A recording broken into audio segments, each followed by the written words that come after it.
Intermediate fasting and diabetic patient intermediate fasting చేయొచ్చా అంటే డెఫినెట్గా చేయొచ్చండి. అండ్ వాళ్ళ ఏజ్ ఫ్యాక్టర్ ఒకటి చూసుకోవాలి.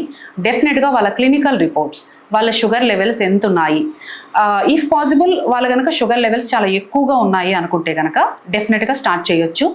డెఫినెట్గా డయాబెటిక్ పేషెంట్ అయితే మాత్రం ఏదర్ ఒక డైటీషియన్ లేదా ఒక డాక్టర్ అండర్లోనే వాళ్ళు ఇంటర్మీడియట్ ఫాస్టింగ్ అనేది పెట్టుకోవాలి. అంటే వాళ్ళ ఇచ్చిన డైట్ షీట్ ప్రకారం ఇంటర్మీడియట్ ఫాస్టింగ్ అనేది చేసుకోవాలి. అన్కంట్రోల్డ్ HbA1c ఉన్న వాళ్ళు కూడా ఇంటర్మీడియట్ ఫాస్టింగ్ వల్ల రిజల్ట్స్ తీసుకున్న వాళ్ళు చాలామంది ఉన్నారు. మోరోవర్ లేదు షుగర్స్ని మెయింటైన్ చేసుకోవాలి, దాంతోపాటుగా కొంత అమౌంట్ ఆఫ్ అంటే లైఫ్ స్పాన్ పెంచుకోవాలి. డయాబెటిక్ పేషెంట్ అంటే చాలా మెడిసిన్ తీసుకుంటూ ఉంటారు.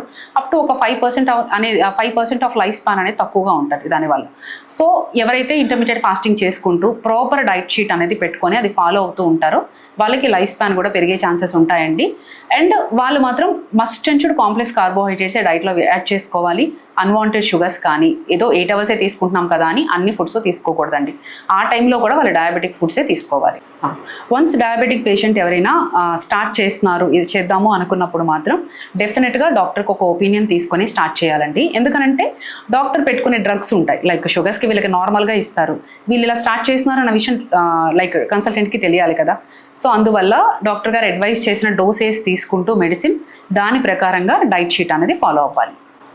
And diabetic patient intermediate fasting ఎలా చేసుకోవచ్చు అంటేనండి, మ్యాక్సిమం వాళ్ళ ఈటింగ్ విండో అనేది 8 అవర్స్కి తగ్గకుండా ఉండేలాగా చూసుకోండి.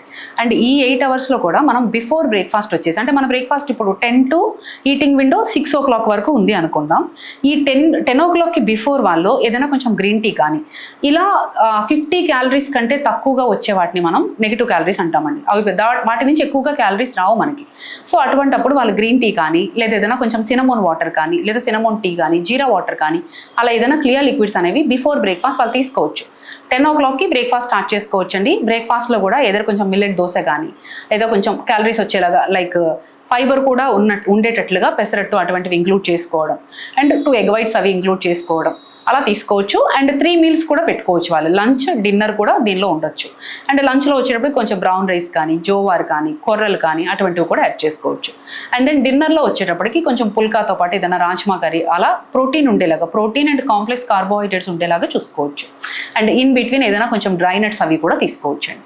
అండ్ ఆఫ్టర్ 6 o'clock వాళ్ళకి ఏదైనా కొంచెం ఆకలి వేసింది 8 o'clockకి 9 o'clockకి అలా అనుకున్నప్పుడు కొంచెం ఫైబర్ ఎక్కువగా ఉండే ఫ్రూట్స్ కూడా వాళ్ళు తీసుకోవచ్చు. లైక్ జామకాయ కానీ కొంచెం బొప్పాయి కానీ తక్కువ క్వాంటిటీలో ఆకలి కొంచెం సప్రెస్ అవుతుంది అనుకున్నప్పుడు. అండ్ కొంతమందికి మైగ్రేన్ హెడేక్స్ ఉంటాయండి. మైగ్రేన్ హెడేక్స్ ఉన్నప్పుడు కూడా వాళ్ళకి కొంచెం నిద్ర పట్టదు, కొంచెం హెడేక్గా అనిపిస్తుంది. అండ్ డైట్ స్టార్ట్ చేసిన వెరీ స్టార్టింగ్ డేస్లో చాలా ఇబ్బంది పడుతూ ఉంటారు. సో అటువంటి వాళ్ళు ఎవరైనా కూడా కొంచెం ఏదైనా fibre rich fruits below 40 calorie లేదా బిలో 50 calorie వచ్చే ఫ్రూట్స్ ఏవైనా కూడా తీసుకోవచ్చు.